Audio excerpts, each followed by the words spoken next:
Hello everyone and welcome back to another chapter. So today we are going to discuss the chapter refunds. So starting with the first question, is there any limit for sanctioning refund under section 54? So this is a purely theoretical question. You will have to remember the answer. Okay. So let's see the answer. Yes, refund has to be sanctioned within 60 days from the date of receipt of application complete in all respects. Okay, so you have to sanction the refund within 60 days of receipt of your complete application. So if there is any errors or any documents are missing in the application, then that will not be considered as a complete application. If refund is not sanctioned within the said period of 60 days, so if you are not giving the refund, if you are not sanctioning the refund within the 60 days, then interest at the rate of 6% per annum will have to be paid in accordance with section 56. Okay, so in case you are not giving the refund within the 60 days, then interest at the rate of 6% per annum will be leviable. Remember, this interest will be calculated from your 61st date. Okay, so you have to remember that thing. Now, second point, it says, however, in case of provisional refund to the extent of 90% of the amount claimed is refundable in respect of zero rated supplies made by certain categories of registered person in terms of subsection 6 of section 54, the provisional refund has to be given within 7 days from the date of the acknowledgement of the claim of refund.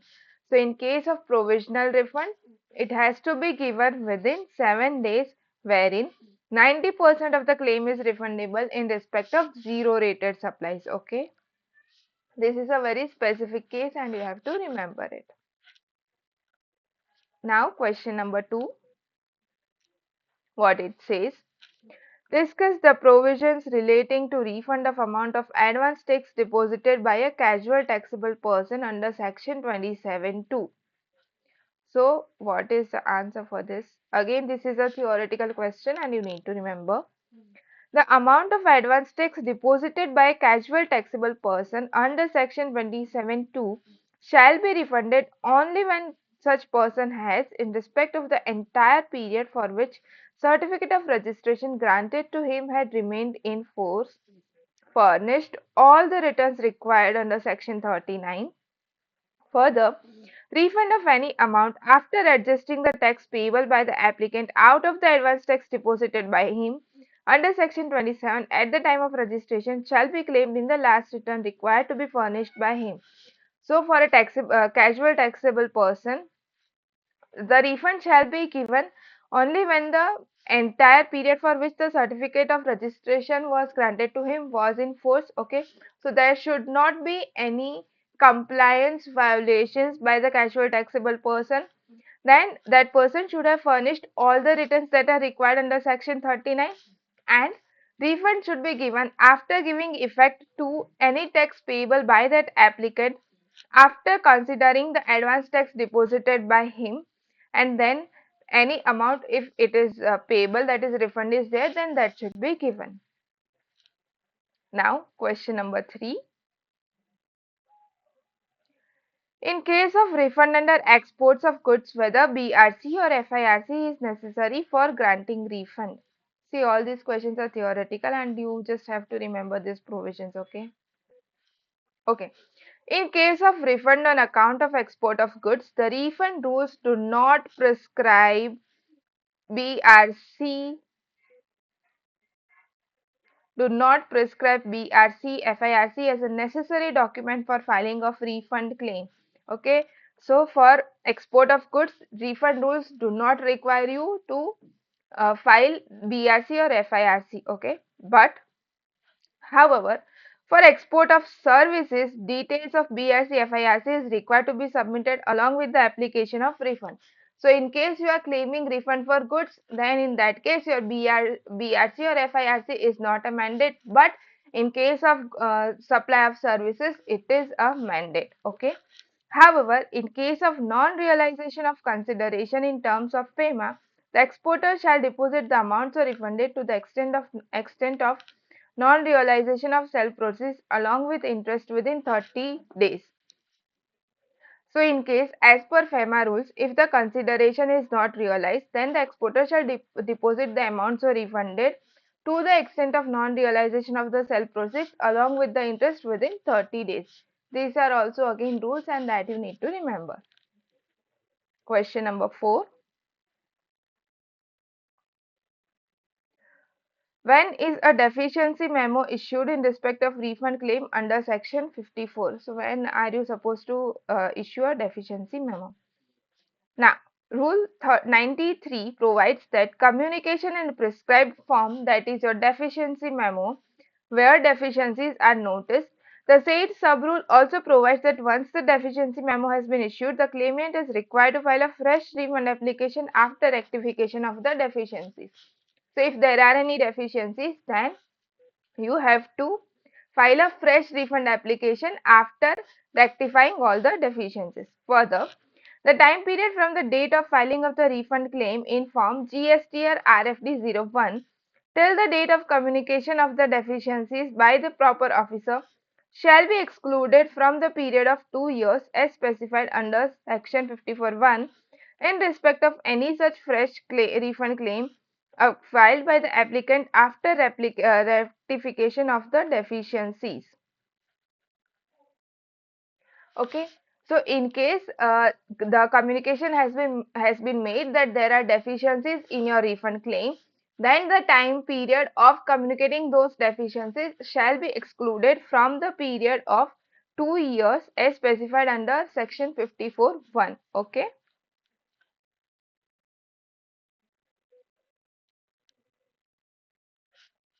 Question number 5. State the exceptions to the principle of unjust enrichment as applicable to the refund claims. Again, this is a theoretical question. Okay. So, the principle of unjust enrichment is applicable in all cases of refund except the following cases. So, in which cases the principle of unjust enrichment is not applicable, we have to mention those. Refund, all this you need to remember. Refund of tax paid on export of goods or services or both, or on input services used in making such exports. Then unutilized input tax credit in respect of zero rated supplies made without payment of tax, or where the credit has accumulated on account of rate of tax on inputs being higher than the rate of tax on outward supplies, that is your inverted duty structure. Then, refund of tax paid on a supply which is not provided either wholly or partially, and for which invoice has not been issued. Then, refund of tax in pursuance of section 77 of CGST SGST Act, that is tax wrongfully collected and paid to the central government or state government if the incidence of tax or interest paid has not been passed on to any such other person, or such other class of persons who has borne the incidence of tax as the government may notify. This is a purely theoretical question and you need to remember all these points. You can write the points as per the marks given in the question.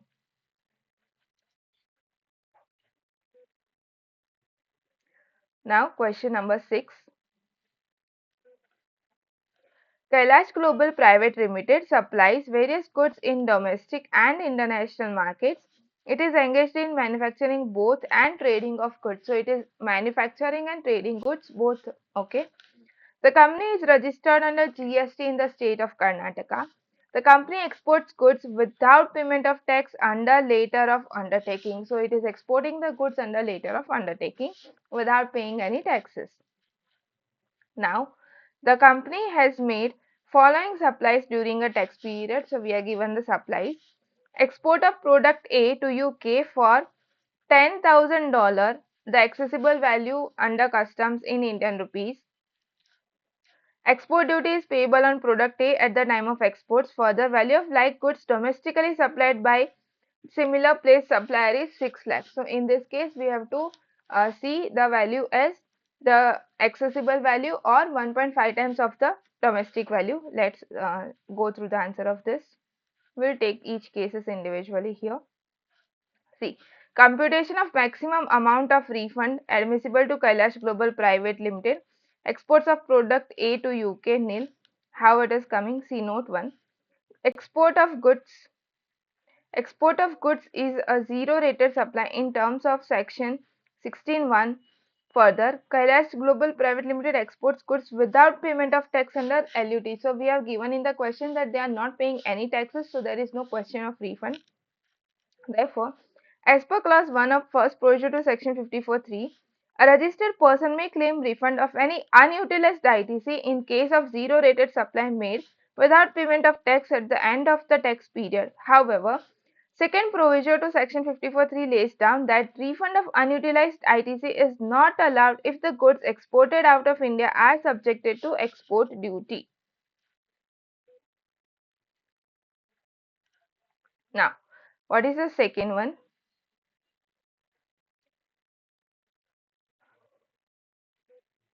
Okay, see.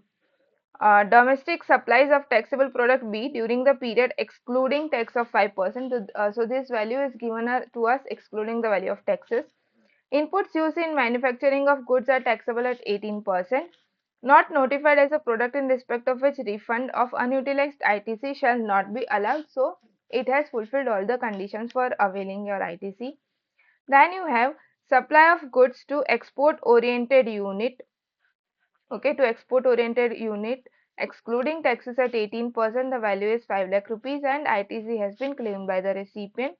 Then you have export of exempt supplies of goods. Value of likely goods in domestic market is 5 lakh rupees and here the accessible value given is rupees 6 lakh. Then next you are given that the ITC on input is 3,50,000, input service 1,50,000 and on capital goods 1,20,000. And you have to determine the maximum amount of refund admissible to Kailash Private Limited.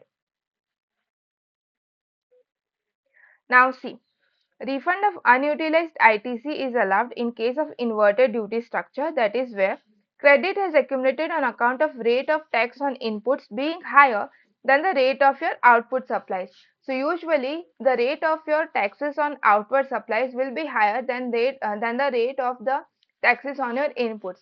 But in case where it is not the case, it is opposite of that. It is called as your inverted duty structure. Okay. So okay. Other than nil rated or fully exempt supplies except supplies of goods or services or both, as may be notified by the government on the recommendations of the GST Council. Rule 89(5) stipulates that in case of refund on account of inverted duty structure, refund of ITC is granted as per the following formula. So in case you have inverted duty structure, how your ITC refund is to be calculated? So we have this formula. Maximum refund amount, your maximum refund amount will be turnover of inverted rated supply of goods or services into net ITC divided by adjusted total turnover minus tax payable on such inverted rated supply of goods and services into your net ITC divided by ITC availed on inputs and input services.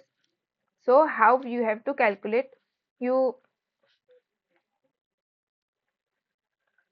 see what maximum refund you are getting. You would have paid taxes on a higher rate for inputs. Okay, so that amount you are deducting, that is your this amount.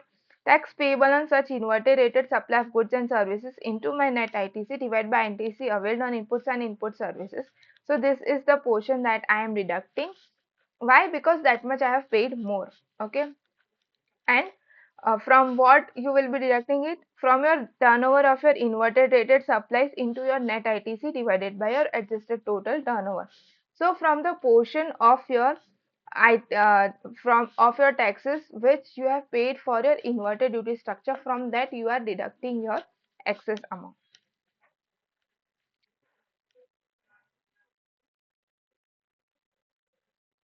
So see here calculations you have to see. Now tax payable on inverted rated supply of goods, that is 10 lakhs into 5% is your 50,000. Now see, you have to see what was the tax payable on your inverted amount. Okay, see, your accessible value for a product is 10 lakh rupees. So on this you have to pay 5% taxes and your inputs rate is 18%. Okay, so see what we have done. tax payable on my inverted rated supply of goods will be my 10 lakh rupees into 5%. This comes to my 50,000, and my net ITC was 3 lakh 50,000. Now in adjusted total turnover, you will take all the turnovers. See, we will check all the turnovers.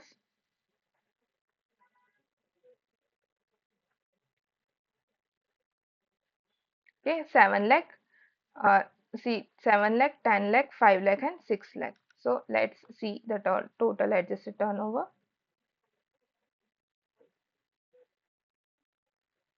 See, total adjusted turnover 7 lakh, 10 lakh, 5 lakh and 6 lakhs. Okay. And turnover of your inverted rated supply of goods, that is your rupees 10 lakh. Now, the maximum refund under rule number 89(5) will be your 3,50,000, that is my net ITC, into 10 lakhs, that is my turnover for the that particular product, divided by my total adjusted turnover minus what what tax I am paying on that inverted duty structure, 50,000, into my net ITC is 3,50,000, divided by my this 3,50,000 plus 1,50,000, that is divided by ITC availed on inputs and input services. Okay.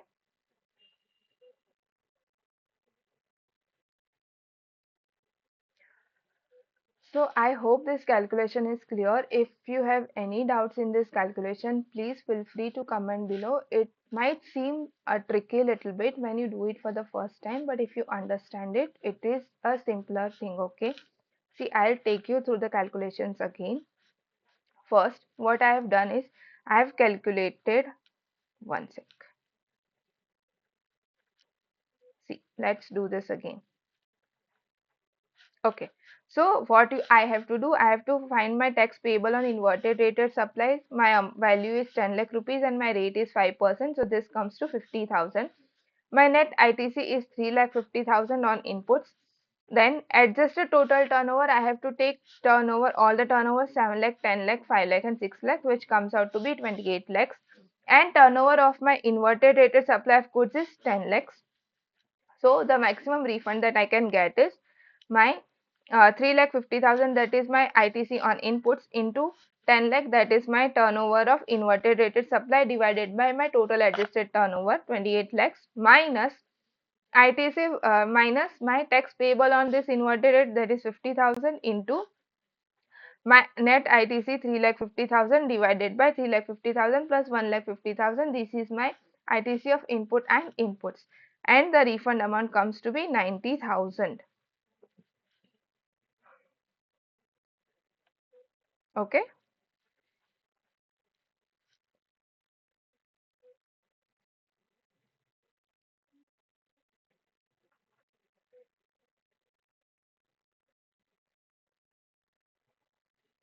Okay. So see, for domestic supplies of taxable product B during the period, my refund comes out to be 90,000. Now for supply of goods to export oriented unit and export of exempted supplies, let's see what is happening in those two cases. So as per section 239, deemed exports means such supplies of goods as may be notified under section 147. Supplies to export oriented units is notified as deemed export under section 147. So any supply to export oriented unit comes as your deemed export.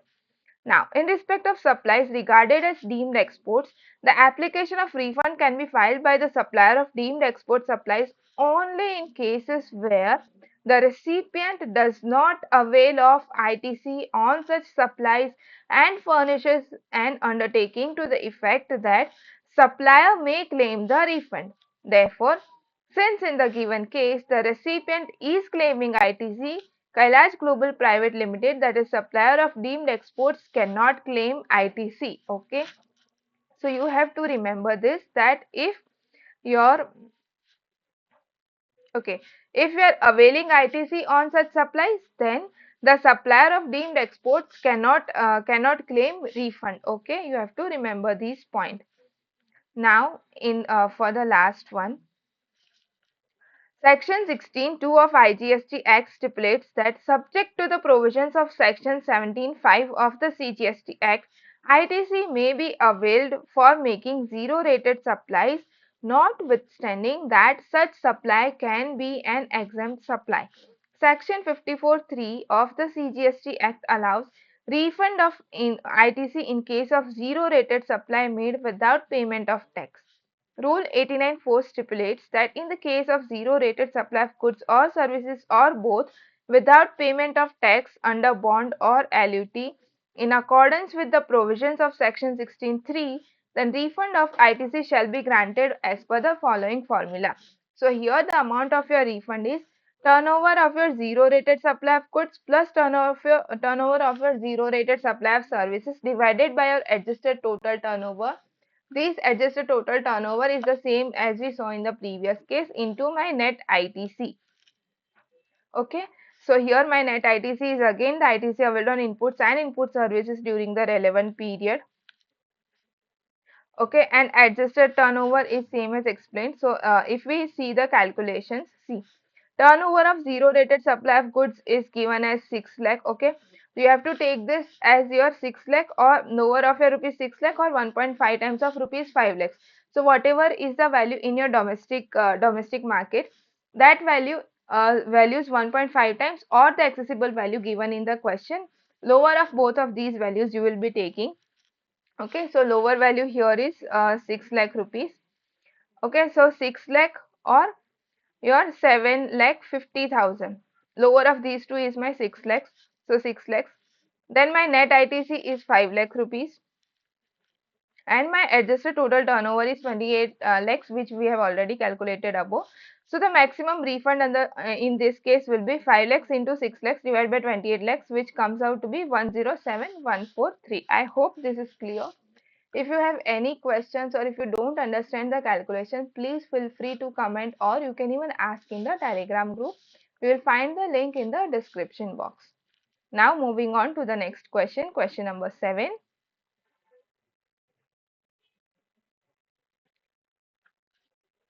Super Engineering Works, a registered supplier in Haryana, is engaged in supply of taxable goods within the state. Given below are the details of turnover and applicable GST rates of the final products manufactured by Super Engineering Works, as also the ITC availed on inputs used in manufacture of each of the final products and GST rates applicable. So you are given the turnover, the output GST rates, your ITC availed, and your input GST rates, okay, as can be seen in this table. Now what you have to do, you have to determine the maximum amount of refund of the unutilized ITC that Super Engineering Works is eligible to claim under section 54(3)(2), provided that product B is notified as a product in respect of which no refund of unutilized ITC shall be allowed under the said section. So for product number B, you will not be allowed any refunds. Okay, so let's see. See, first you have to explain the provisions.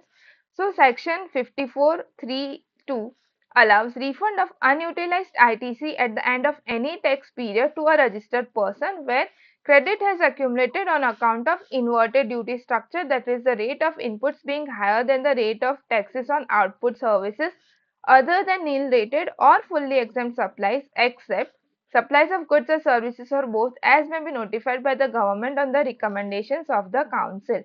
So see here in the question, if you see the rates, see for product A, my output rate is 5% and my input rate is 18%. For product B, output rate is 5% and my input rate is 18%. So these two products fall under my inverted duty structure. And for product C, both the rates are equal. Now, in the given case, the rates of inputs used in products A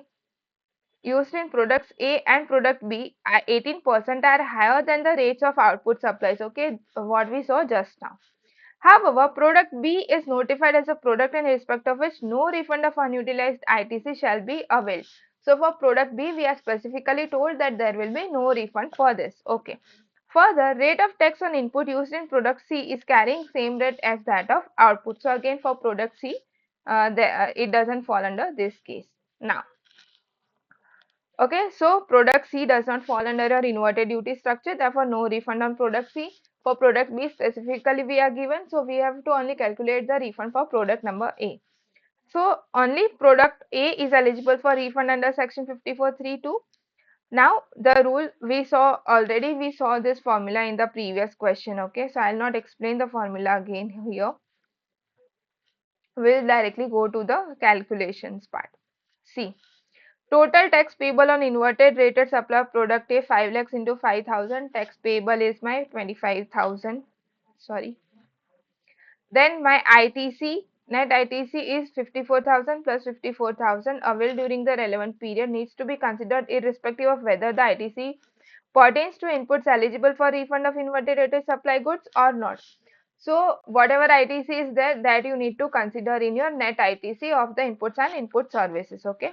And my adjusted total turnover, I will take all the three turnovers, that is my 5 lakh, 3 lakh 50,000 and 1 lakh. So my adjusted total turnover is 9 lakh 50,000 and turnover of my inverted product is 5 lakh rupees. So maximum refund that I can get is my 5 lakhs into my net ITC 108 divided by total adjusted turnover 9 lakh 50,000 minus my tax payable 25,000 into net ITC divided by my total, one sec, divided by my total ITC availed on inputs and input services. Okay, so that is my 118,000.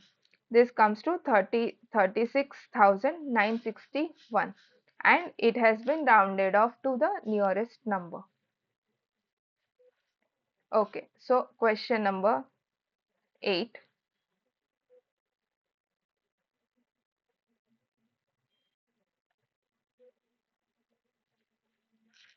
With reference to section 54(3), mention the cases where refund of unutilized ITC is allowed. Okay, so this is purely theoretical question. And question number 9, state few cases where refundable amount shall be paid to the applicant instead of being credited to Consumer Welfare Fund under CGST Act. These two both are again your theoretical questions. We will just go through them.